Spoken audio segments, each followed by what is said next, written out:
Dear learners, welcome to Hashim's Mind Spark, जहां सीखना है आसान। Present simple tense एक नज़र में।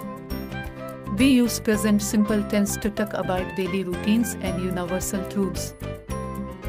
हम present simple tense इस्तेमाल करते हैं रोज़ाना के मामूलात और सच बातों के लिए। Examples: I go to school every day। मैं रोज़ स्कूल जाता हूँ। The sun rises in the east। सूरज मशरिक से निकलता है।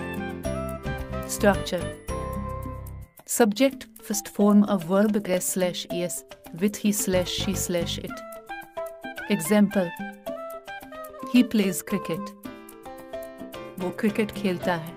अगर आपको ये समझ आया हो तो वीडियो को लाइक और चैनल को सब्सक्राइब जरूर करें।